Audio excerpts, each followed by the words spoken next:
L'univers dans son immensité. Et au milieu de tout ça, moi. Des milliards de galaxies. Et dans chacune, des milliards d'étoiles. Et tournant autour de ces milliards d'étoiles, des milliards de planètes. Et sur une seule d'entre elles, moi, l'être humain. Comment est-ce que c'est possible?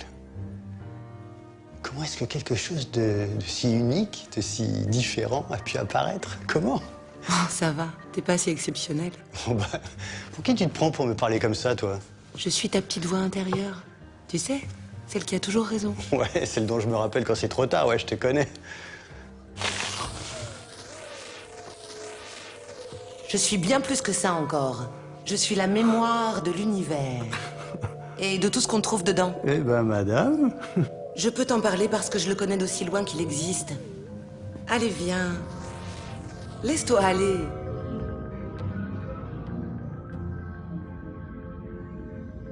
Pense maintenant aux choses telles qu'elles sont et non telles que tu les vois.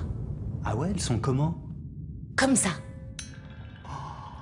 C'est joli. De ce point de vue, toutes ces planètes, ces étoiles, tout ce qui peuple l'univers se ressemble, non? C'est beau. Pourquoi? Tout simplement parce que tout est formé des mêmes composants. La matière première commune à tout, ce sont les atomes. Ah bah bien sûr, les atomes, je connais les atomes. La Terre, pareil. Un énorme tas d'atomes. Ah bah elle, on la reconnaît toujours. Mais aussi la mer, les fleuves, les montagnes, tout est atome. La ville, les voitures, tout ce que l'homme a construit, un immense Lego d'atomes. La cafetière.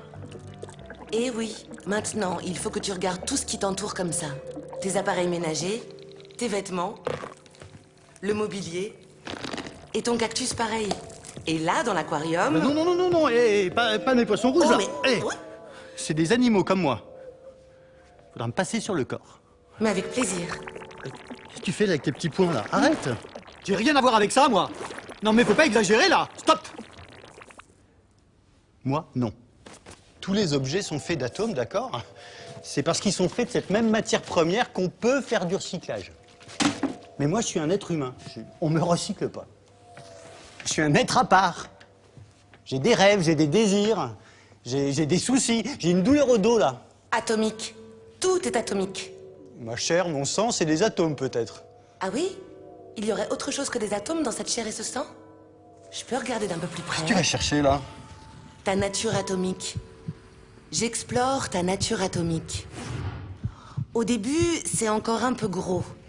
Il y a l'épiderme, des fibres musculaires. Mais de quel droit tu pénètres mon intimité? Si je m'enfonce un peu dans tes muscles, je trouve des cellules. En creusant un peu plus, un noyau. Qu'est-ce que tu trouves? Des chromosomes. Et encore un étage plus profond, l'ADN. Tu sais ton patrimoine génétique. Cette grosse molécule est un long collier composé lui-même de molécules plus petites. Les bases de l'ADN. Oui, je connais l'ADN. Et de quoi sont faites ces bases? D'atomes. Des assemblages d'atomes. Du carbone, de l'hydrogène, de l'oxygène, de l'azote. C'est pareil pour les protéines. Un assemblage d'acides aminés composés eux-mêmes d'atomes. Bon, sors de là, maintenant. D'accord, d'accord.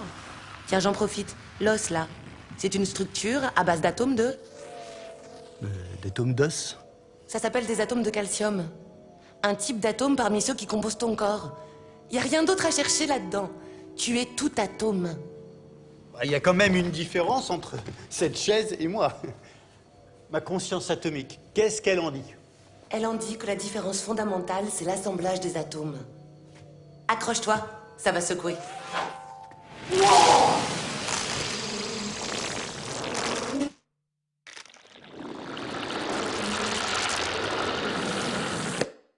Tu vois, c'est comme ton recyclage. Mais à grande échelle. Du réassemblage d'atomes en différentes molécules. En récupérant une partie des atomes dont tu es fait, on peut fabriquer beaucoup de choses. Comme par exemple, la cafetière dont tu parlais. Je pense, donc je suis. C'est pas une cafetière qui a pondu ça. Les êtres humains, on est riches d'autres choses. Tu penses atomique, donc tu es atomique. J'ai jamais lu ça nulle part. Dépêche-toi, je t'emmène écouter des textes anciens. Il y a 2300 ans déjà, Épicure parlait d'atomes. Pose-toi dans un coin et chut. La théorie d'Épicure, c'est une théorie de la nature qui est atomiste. Et cette théorie nous est bien connue par un poète latin qui l'a diffusée dans la Rome antique, quelques siècles après. Et ce poète latin, c'est Lucrèce. Il écrit « Ce sont partout et toujours les mêmes atomes, les mêmes en effet qui forment le ciel, la mer, les terres, les fleuves, le soleil, forment aussi les moissons, les arbres, les êtres vivants. Mais les mélanges, l'ordre des combinaisons, les mouvements, voilà ce qui diffère. Le principe, dit Lucrèce, qui nous servira de point de départ, c'est que rien ne peut être engendré de rien par l'effet d'une puissance divine. Donc, qu'est-ce que ça vous inspire, ce passage? L'atome est mis ici face à quoi? La religion? Face aux croyances religieuses, face à Dieu. C'est une tentative d'explication qui a pour premier caractère, c'est de mettre les dieux à la porte. C'est-à-dire de se passer des dieux. Qu'ils existent ou qu'ils n'existent pas, c'est la même chose. C'est pour ça que l'atome sent le soufre, si vous permettez. Ça sent le soufre au sens où ça sent les gens mécréants, ça sent les malpensants. Et dans les périodes de notre histoire où c'est l'Église qui a présidé au discours sur la nature, il ne faisait pas bon être atomiste.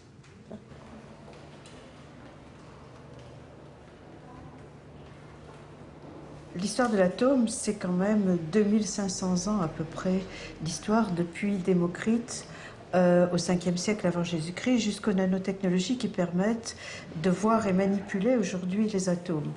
Mais dans cette longue histoire, il y a un épisode qui est très particulier parce qu'il est relatif à la multiplicité des atomes.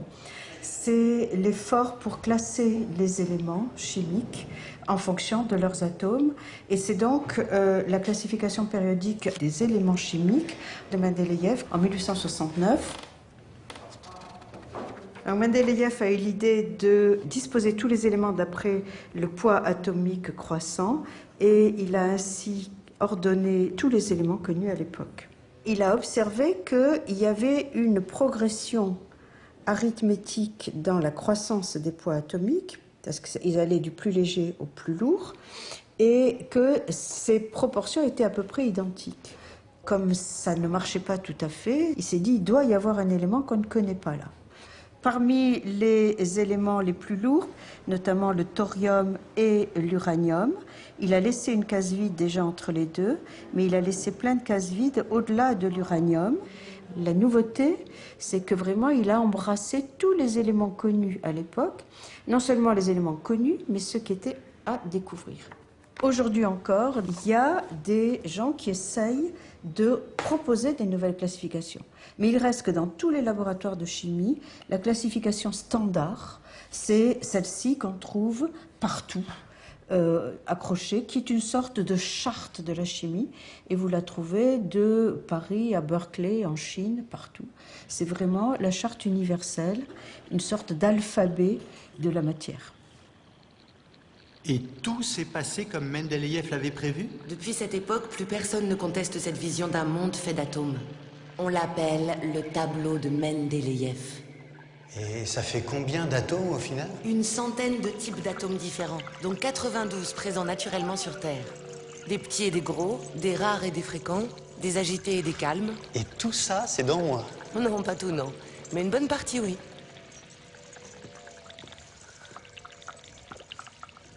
Celui-là, par exemple? SI pour silicium. On en trouve dans les bouteilles en verre. Je vois pas trop le rapport avec moi, hein. Et si. C'est un composant important de ta peau et de tes artères. Ah bah, le fer, bah, je connais le fer. J'en ai dans ma cafetière. Ou encore dans l'hémoglobine de ton sang. Ah, c'est pour ça que j'ai une santé de fer. Attends, me dis rien. C'est comme carbone? On peut tout faire avec ça. Oh. J'avais bien dit que j'étais exceptionnel. Désolé mon vieux, mais chez toi, c'est pas des diamants. C'est plutôt ton cholestérol. Oh. Ça, le freux. J'adore le freux. J'en ai dans mon corps, non? Ah non, c'est bien trop rare, mon vieux. C'est du francium. Aux dernières nouvelles, il n'en existe que quelques grammes à l'intérieur de la croûte terrestre. Une dizaine en tout. Bon, et j'en ai combien au total de cette collecte dans mon corps? Une vingtaine d'éléments chimiques. L'azote, l'hydrogène, l'oxygène, le potassium, le manganèse. Si je devais te décrire... Ah bah, tu dirais que je suis un homme d'environ 40 ans, blond, aux yeux bleus, l'air vif et intelligent, à qui on la fait pas, que je Non, rejette... moi, si je devais te décrire, j'utiliserais une autre formulation. Quelque chose comme ça. H 15750, N 310, O 6500, C 2250, CA 65, P 48, K13, S 15, NA 10, CL 6, MG 3, On peut FE1. pas réduire un être humain à une formule chimique. Tu connais vraiment rien aux hommes. Hein. La larme au coin de mon œil, c'est des atomes, ça? La larme au coin de mon œil, c'est du sentiment, ça, madame? La larme, c'est de l'eau. Donc plein d'atomes d'oxygène et d'hydrogène. Et en plus, c'est plein de sel. Donc plein d'atomes de chlore et de sodium. Il y a quand même une différence entre tous ces atomes et moi. Eh ben non. Regarde. Si on analyse ta bouteille de lait, on y trouve du carbone et de l'hydrogène.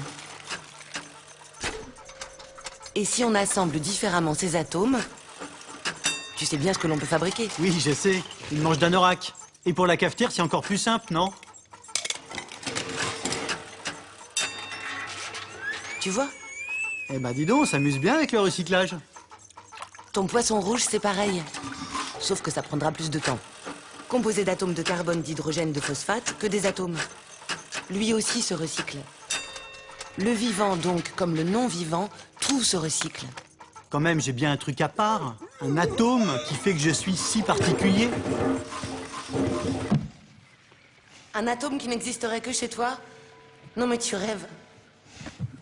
Avec ces 92 éléments chimiques, tous les jours on refait le monde. Allez, suis-moi. Ici. Là, viens. Par ici. Eh, tu veux pas me remettre ma tête de tous les jours?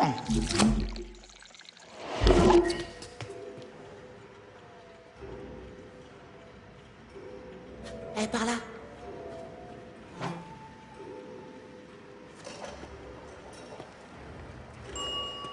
-1 milliard d'années. -2 milliards d'années. Pour le vivant, cette histoire de recyclage a commencé dès son apparition sur Terre. Tu vois, c'était bien avant que tu n'inventes ton recyclage des bouteilles en plastique. Je l'imaginais pas comme ça, la remontée dans le temps, hein. -3,5 milliards d'années. On y est.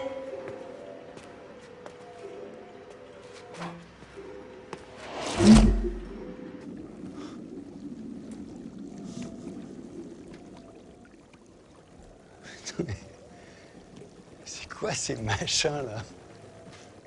On est à une époque où les seuls locataires de la Terre étaient les bactéries. Elles maîtrisaient déjà parfaitement l'art du recyclage. Leurs cousines actuelles peuvent en témoigner. Ben, et alors, elles sont où, ces cousines?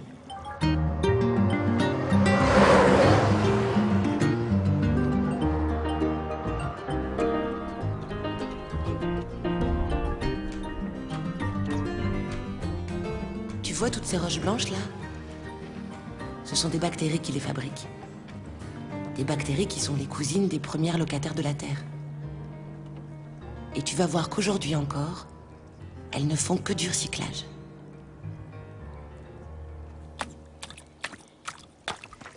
Míralo, mira qué bonito es. Sí.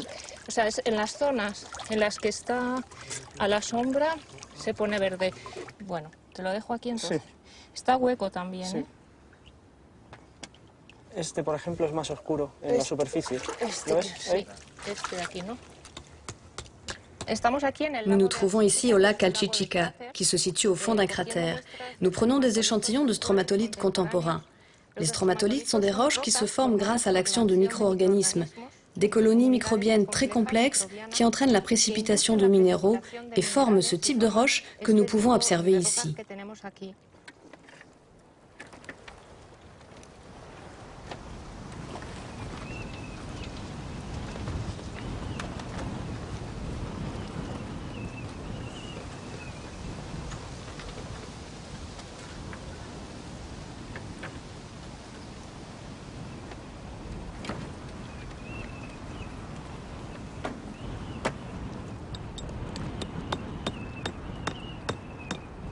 Ya. Ah, sí. Foto, foto. No sé yo. Sí, ¿me podéis hacer una foto? Mira cómo es. ¿Qué te parece? Completamente negro. Vamos a ver si hay...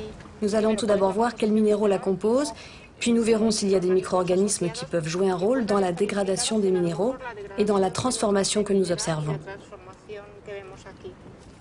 Il existe des bactéries qui font cela. En effet, elles peuvent transformer certains minéraux en d'autres minéraux par altération des premiers. Ce serait donc une belle démonstration de la manière dont les bactéries peuvent également transformer le monde minéral.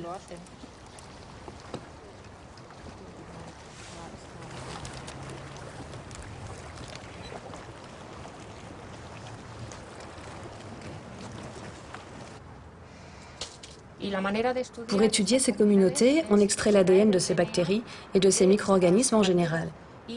Puis nous analysons la séquence d'un gène marqueur qui constitue en quelque sorte la carte d'identité des différents micro-organismes. Grâce à ce type d'analyse moléculaire, nous avons pu observer qu'il existe réellement une extraordinaire diversité de bactéries. On parle ici de plusieurs centaines d'espèces. Ce qui est intéressant, c'est que la grande diversité d'espèces correspond à des groupes fonctionnels précis. On peut le voir ici, où on voit une série de couches de couleurs différentes. Dans la première couche, nous avons des organismes qui fixent le carbone du CO2 grâce à la photosynthèse. Ensuite, nous avons une série de couches qui correspondent à des zones de croissance des années précédentes et qui sont colonisées en grande partie par des bactéries qui consomment les produits organiques, la matière organique fixée par ces bactéries photosynthétiques. Avec ces bactéries, on voit qu'il y a un échange de produits métaboliques. Ce que je consomme et que je rejette sera consommé par mon voisin. Il s'agit donc d'un perpétuel échange de matière organique. C'est un recyclage perpétuel. D'une certaine manière, c'est ce que font les bactéries sur la planète depuis que la vie est née il y a plus de 3,5 milliards d'années. Ce sont véritablement elles qui font vivre la planète. Elle est géniale, ma famille. Il n'y a qu'elle pour faire des choses pareilles. Oublie pas non plus ta cousine issue de Germain. Là, celle qui brille. La vie, c'est unique. C'est bien ce que je disais. Nous sommes vivants.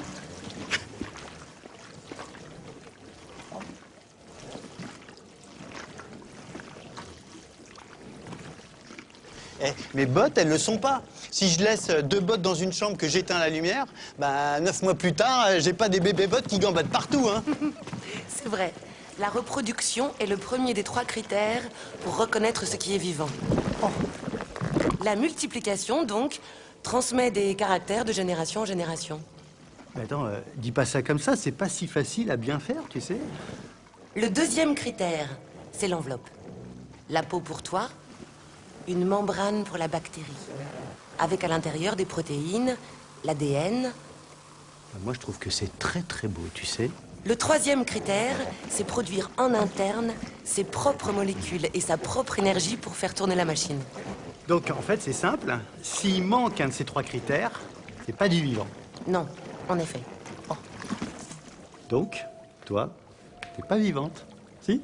Écoute, il y a des tas de définitions sur le vivant, autant que de scientifiques qui travaillent sur la question. Mais là où ils sont tous d'accord, c'est que vivant et non-vivant obéissent aux lois de la physique. Et avec cette cafetière-là, tu partages des principes de chimie. Par contre, je te le concède, pour le vivant, ce qu'il y a en plus, c'est la théorie de l'évolution. Ah, donc j'ai raison. Inerte, vivant, on est tous atomiques, mais on est différents. Oui, mais la frontière est ténue. Attention, la vitre! Oh, ouf. Fais-toi tout petit et regarde. Ici, on arrive à fabriquer des molécules du vivant avec du non-vivant.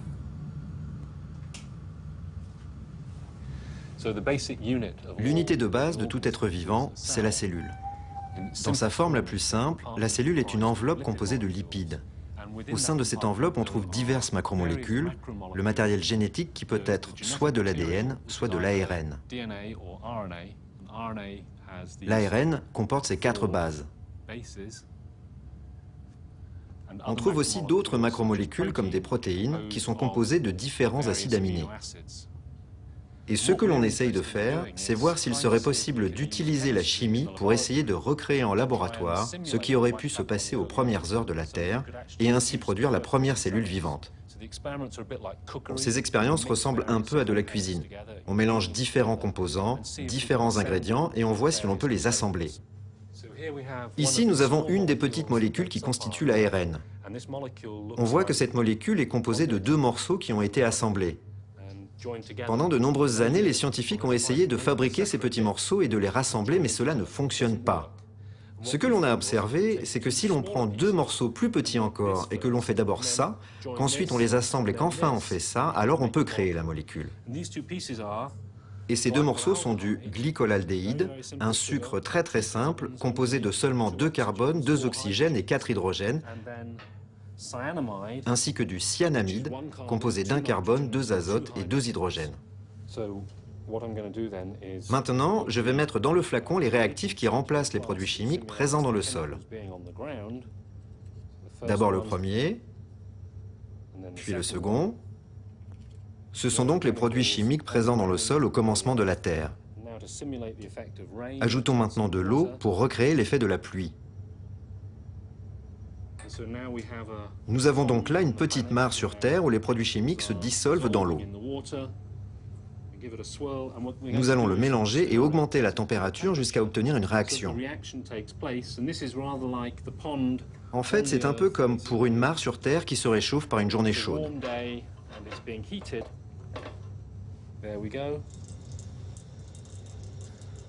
Les éléments se dissolvent, et ce faisant, ils réagissent entre eux, ce qui forme le premier lien entre les molécules.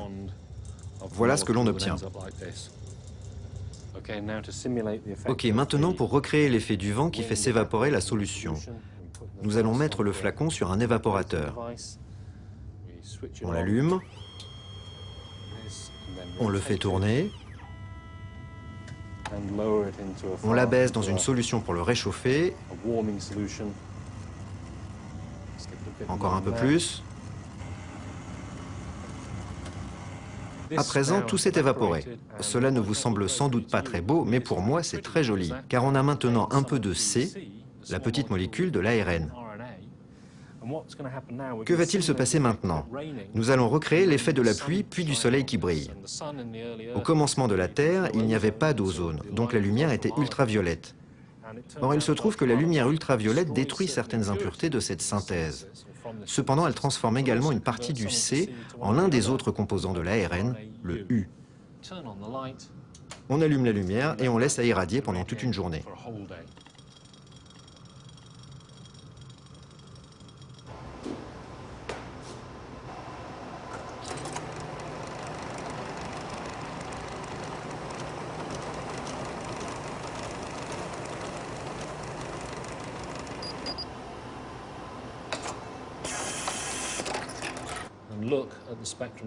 Voyons le spectre,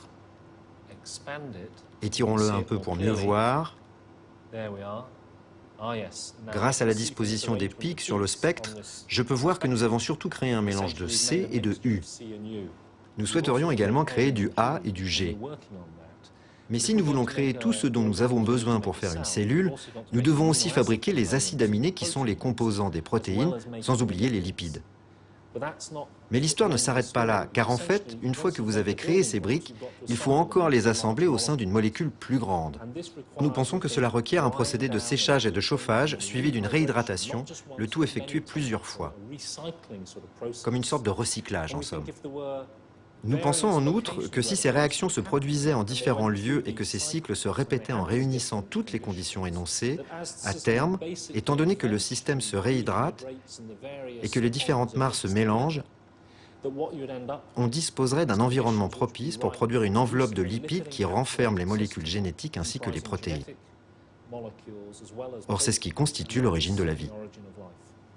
Je ne suis qu'un pauvre tas d'atomes, parfois inertes, parfois vivants. Je ne suis qu'un tas, quoi. Heureusement que les atomes n'ont pas tes états d'âme. Si je te demande d'où ils viennent, tous mes atomes, c'est un état d'âme aussi? Suis-moi sous terre.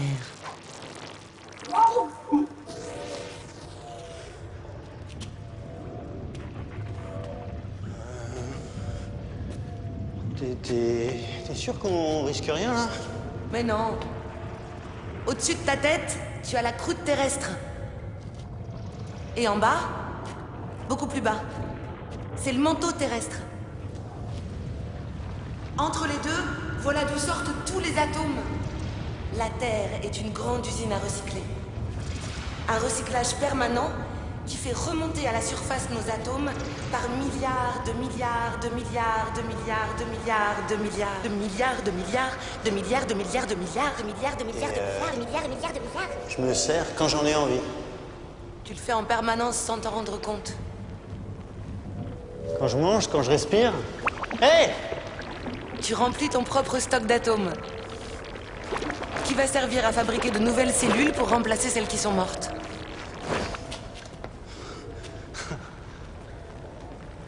La somme des atomes dont je suis fait est en permanence renouvelée. Mais il y a des exceptions aussi rares que fantastiques. Certains atomes sont là depuis ta naissance. Tu vas voir, tu vas te trouver définitivement beaucoup moins exceptionnel. Il était une fois un atome de carbone. Celui-là, là, qui est dans l'un des poils de ton bras. Avant d'être dans ton poil, il était déjà dans ton corps à ta naissance ailleurs. Même mieux, il était présent dans l'ovule de ta mère quand il a été fécondé. Ta mère avait capté cet atome en absorbant une molécule de dioxyde de carbone qui volait dans l'air lors d'une promenade à la montagne. Cette molécule était dans l'atmosphère terrestre depuis près de 2000 ans, depuis que le Vésuve l'avait recraché lors de la terrible éruption du 24 août de l'an 79. Avant ça, ce carbone avait macéré pendant des centaines de milliers d'années dans le magma souterrain. Il était arrivé dans ce magma après un voyage de plusieurs millions d'années depuis la surface de la Terre. Il venait de la décomposition d'un diplodocus. Bon, ce diplodocus avait avalé ce carbone présent dans une algue qu'il avait trouvée dans une eau boueuse. Arrête, je veux pas être un reste de diplodocus en décomposition. Depuis tout ce temps-là, l'atome de carbone, c'est toujours le même. Il n'a pas bougé d'un poil. Ce sont toujours les mêmes atomes qui sont sans cesse réutilisés. Et c'est valable aussi pour les 92 éléments chimiques que l'on retrouve naturellement sur Terre. Mais dis-moi, si la Terre ne produit rien, si elle est qu'une simple usine de recyclage, les atomes, eux, ils viennent bien de quelque part.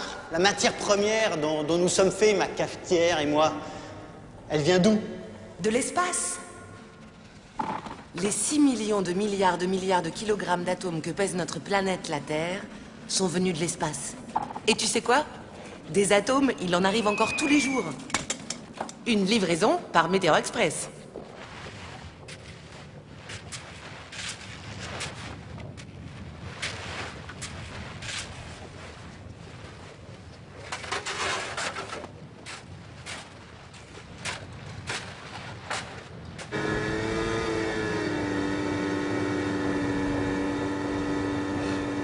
Chaque année, c'est 20 à 30 000 tonnes de ces poussières qui tombent sur Terre.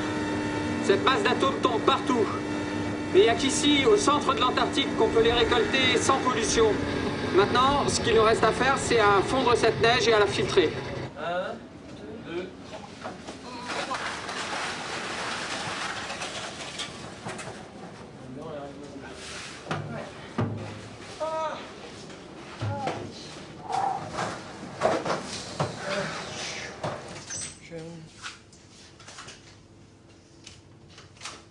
Alors...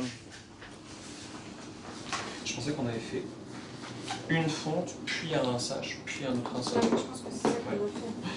On avait commencé par le truc. Bon, ben... c'est parti. Ça fait longtemps qu'on les avait pas vus. Alors... On finit sous la haute, non? Ouais, on finit sous la haute, ouais. Je voulais juste enlever ça comme ça. L'essentiel de la matière extraterrestre sur Terre, en permanence, est apporté par ces objets-là, qui sont en fait les résidus des étoiles filantes. Les étoiles filantes, en fait, qu'on voit dans le ciel, ce sont des objets qui sont un tout petit peu plus grands, qui font quelques millimètres. Mais à la fin, l'objet qui tombe peut être assez petit, comme ça. On commence par les regarder ici avec une loupe binoculaire, et on cherche dedans des poussières qui ont des signes d'entrée atmosphérique. Donc ça, c'est des poussières qui vont être, par exemple, légèrement noires, et pour certaines d'entre elles, qui ont complètement fondu à l'entrée atmosphérique.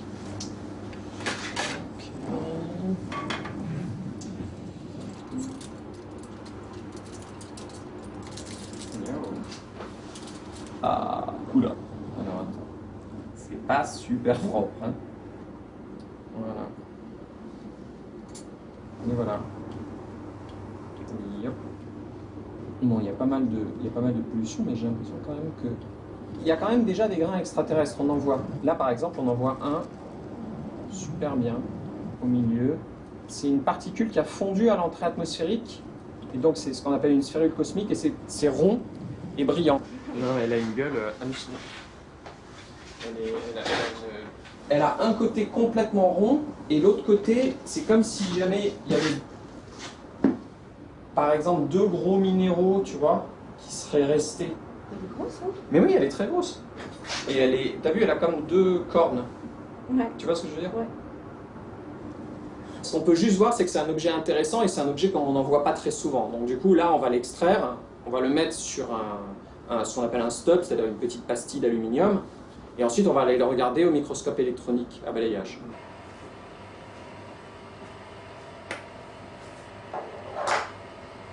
Alors, parmi tous ces grains que l'on récolte depuis des années, certains sont plus rares et en fait, du coup, plus intéressants. Donc là, en fait, on va aller voir un fragment de micrométéorite. Donc ici, ça fait à peu près 1 mm. Et donc, on a nos grains alignés. Et maintenant, on va zoomer. Alors, si tu zoomes, voilà, ouais, on va aller sur ce grain-là. Voilà, donc ça, c'est le type de grain qui nous intéresse. C'est un grain qui n'a pratiquement pas fondu à l'entrée atmosphérique. Il est très très irrégulier, il est constitué de plein de petits grains qui sont collés les uns aux autres. Donc c'est des petits grains de minéraux qui sont collés par une espèce de matrice. Cette matrice contient en partie de la matière organique, très primitive. En fait, c'est une matière carbonée. A priori, ces objets, il y a des grandes chances pour que ce soit des grains cométaires. Donc des grains qui viennent des objets les plus lointains du système solaire. C'est des objets glacés dont on pense que la matière est la plus primitive. C'est-à-dire que c'est à partir de cette matière-là qu'on va former après le reste des autres corps du système solaire. Donc là, on revoit le grain, et donc là, maintenant, on va lancer une cartographie où on va regarder en chaque point les éléments présents. Et donc c'est ça qu'on fait avec le détecteur de rayons X. Donc là, on va pouvoir faire la composition du grain. Ouais. On a principalement donc du magnésium, du silicium, et ici du fer. Voilà, ce pic-là. Quand on voit ce type de spectre associé à ce type d'objet, on est quasiment sûr qu'on a un grain extraterrestre. Au fond, en fait, la Terre elle-même est constituée d'une matière qui est extraterrestre, au sens où elle prédatait la Terre. Et en fait, là, ce qui nous intéresse quand on étudie ces poussières aussi, c'est de comprendre à partir de quelle matière la planète s'est formée.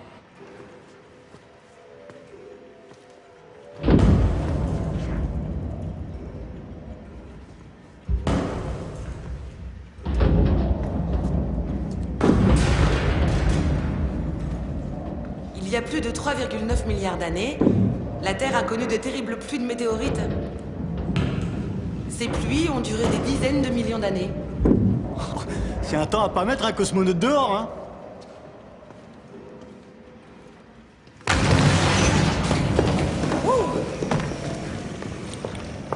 Une bonne partie des atomes présents aujourd'hui sur Terre est arrivée avec ces météorites. Les atomes étaient alors assemblés dans les molécules de ces blocs. Il y avait notamment des molécules d'eau. C'est-à-dire de l'hydrogène et de l'oxygène. Mais pour la majorité des atomes qui t'entourent aujourd'hui, ils viennent encore d'ailleurs. Allez, c'est par là. Allez, viens.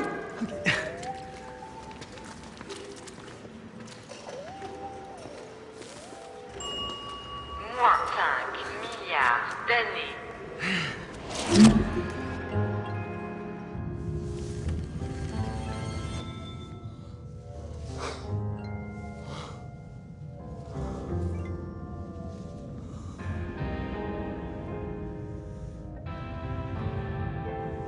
À cette époque, tous les atomes du vivant et du non-vivant, tout ce qu'héberge la Terre aujourd'hui, tout est en train de flotter dans l'espace. La Terre, justement, elle est où? Devant toi. Là, devant toi. À l'état de poussière.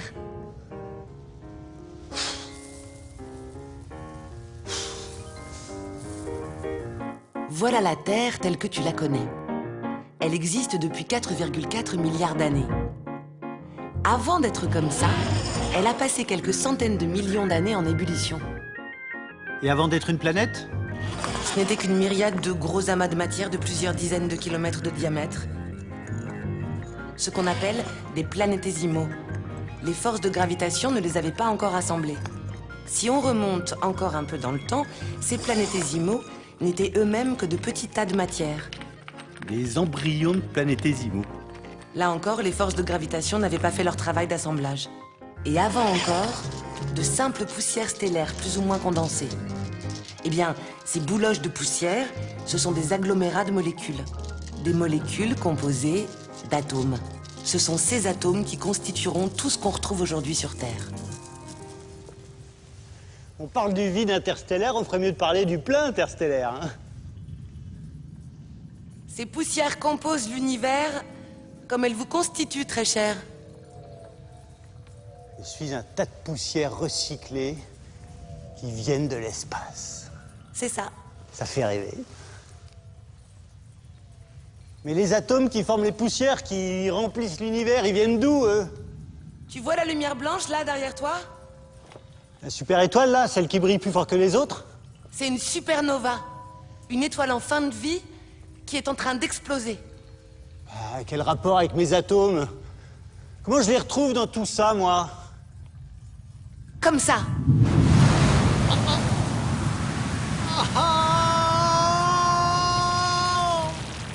J'adore!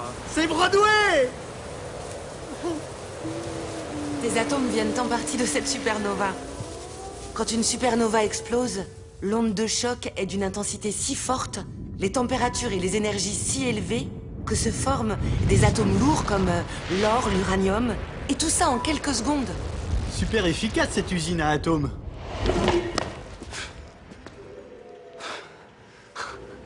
Elle est déjà finie, la supernova partie? T'as déjà eu de la chance. Une supernova, c'est super rare. Attends, s'il y a seulement certains atomes qui sont créés pendant ces explosions, les autres atomes, ils sont fabriqués où et comment? Allez, viens. Remontons encore un peu le temps pour aller voir ce où et ce comment. Moins 12 milliards d'années. Je suis prêt. Alors les autres atomes, ils viennent d'où? D'un oignon. Ouais, c'est ça, et moi je suis une patate. Attrape plutôt cette étoile, patate. La très grande majorité de tes atomes viennent d'étoiles qui ont connu une fin de vie beaucoup plus calme que les supernovas. Ah, parce que ça, c'est une étoile. Les étoiles ont une structure qui ressemble à une série de pelures d'oignons. La première pelure, c'est de l'hydrogène. Elle est très épaisse. Puis il y a la pelure d'hélium. Oh, un peu plus fine. Puis celle de carbone, d'oxygène, etc.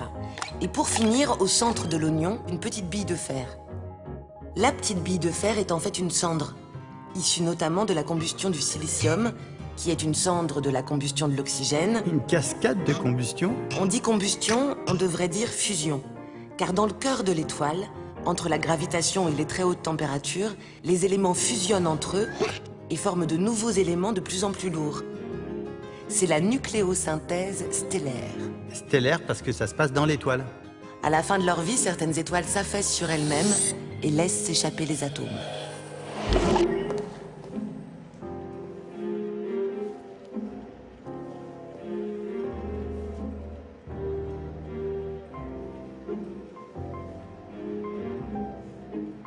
Je suis donc un tas d'atomes carbonisés qui se recyclent à l'infini. L'homme est une urne funéraire dont les cendres racontent l'histoire de l'univers.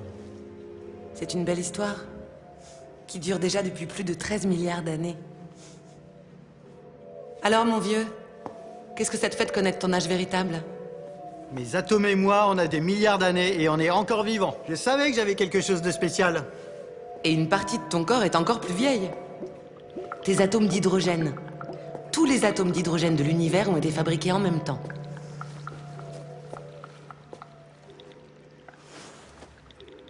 Date de mise en service, moins 13,8 milliards d'années. Il vient d'où mon atome d'hydrogène? Suis-moi.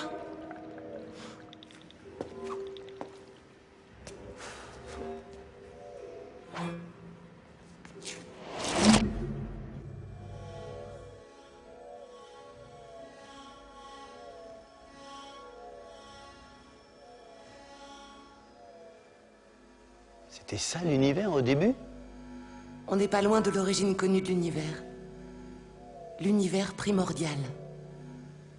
À cette époque-là, ni galaxie, ni étoile, ni planète, rien que des atomes d'hydrogène. Ou presque. J'ai quand même beaucoup changé depuis 13,8 milliards d'années. Pas tout à fait. Aujourd'hui encore, si on dénombrait tous les atomes qui composent l'univers, 9 fois sur 10, on tomberait sur un atome d'hydrogène.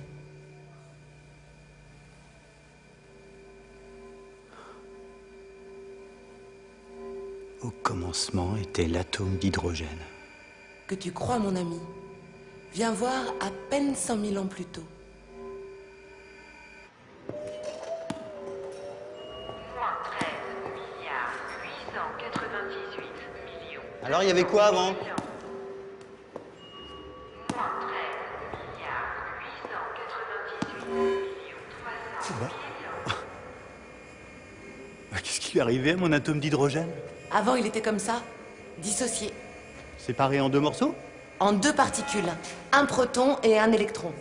Démocrite disait « Il n'y a pas plus petit que les atomes ». Bah finalement, il avait tort. Je croyais être un mécano d'atomes, je suis un mécano de particules. En fait, je suis un mécano de mécano. T'es mignon comme ça. Et en plus, certaines de tes particules, comme le proton par exemple, sont faites de particules encore plus petites. T'es prêt?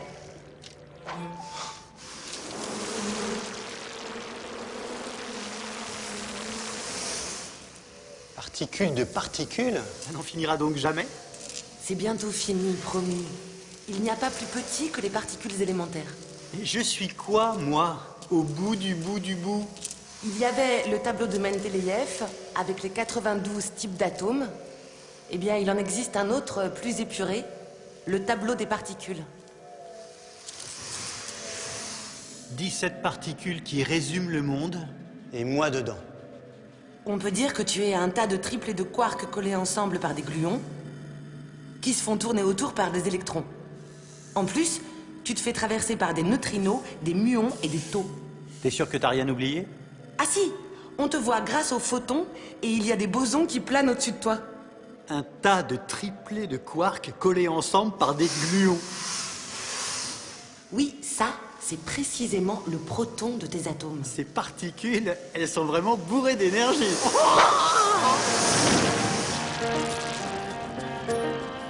Dans ce drôle de laboratoire, les chercheurs révèlent les interactions des quarks et des gluons à l'intérieur des protons. Et cela grâce à un faisceau d'énergie produit par un accélérateur de particules. Moi, j'ai pas du tout envie d'être accéléré, hein. T'inquiète pas, aujourd'hui le faisceau est à l'arrêt.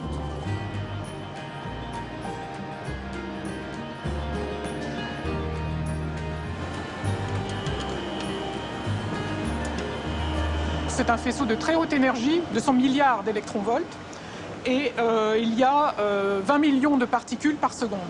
Ces particules de très grande énergie bombardent une cible qui est derrière cet instrument. Donc la cible, c'est de l'hydrogène, donc des atomes qui ont un seul proton. Et ce faisceau bombarde ces protons et les particules éjectées qui viennent après la brisure de ce proton sont éjectées vers l'avant et détectées dans le spectromètre qui suit.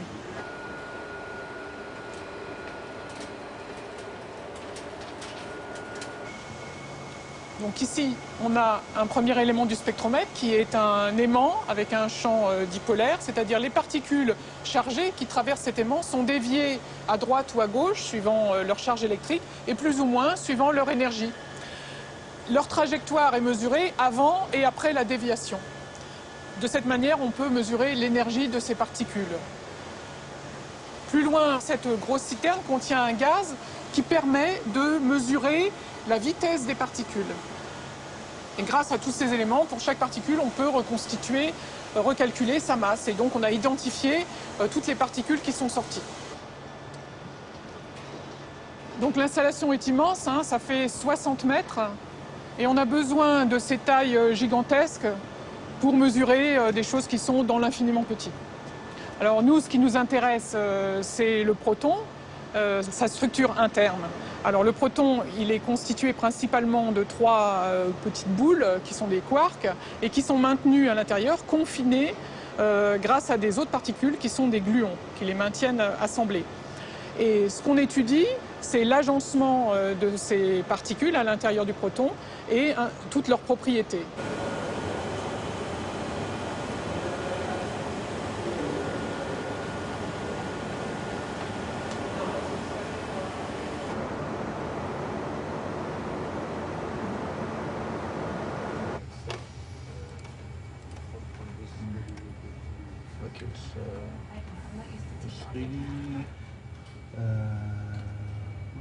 Depuis 10 ans que ces chercheurs accumulent des téraoctets de données, ils ont fait des découvertes surprenantes.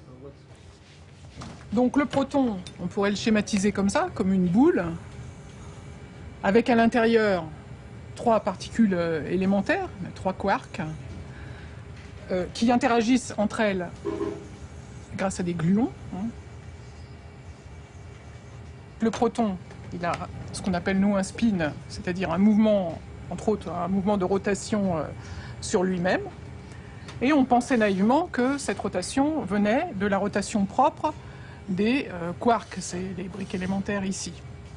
Or, les mesures qui nous ont pris pas mal d'années ont montré que ce n'est pas le cas. C'est très surprenant, mais en fait, cette rotation, la rotation des quarks n'explique que 30% de l'effet de la rotation du proton. Donc, dans les mesures qu'on prépare pour la suite, on va mesurer tous les mouvements relatifs des différentes particules pour voir comment ils peuvent s'additionner et contribuer à la rotation finale du proton. Voilà, donc ces expériences peuvent paraître très pointues ou axées sur un détail du proton, mais en fait, elles sont fondamentales pour comprendre l'agencement des briques élémentaires à l'intérieur du proton. Et pas seulement de ce proton de l'hydrogène qui est dans notre cible, mais tous les protons de tous les atomes, ce sont tous les mêmes. Donc ça, c'est assez fascinant. Donc en fin de compte, le proton nous sert d'outil aussi pour étudier les quarks et les gluons. Oh là là, mais qu'est-ce qui se passe? Bah, on arrive à la fin. Enfin, au début, quoi. Ah oui, le début du Big Bang. Durant quelques fractions de secondes, l'univers primordial n'est peuplé que de quarks et de gluons. Les mêmes qu'on trouve dans les protons. Rien d'autre. On est dans un état qui s'appelle le plasma. J'ai commencé ma vie dans un plasma! Et quelques fractions de secondes plus tôt, l'univers n'était pas plus gros qu'une orange. Il n'y avait même pas de particules. Il y avait sans doute des forces, peut-être quelque chose, mais enfin bon, tout ça, ce ne sont que des hypothèses. Je suis pas une hypothèse.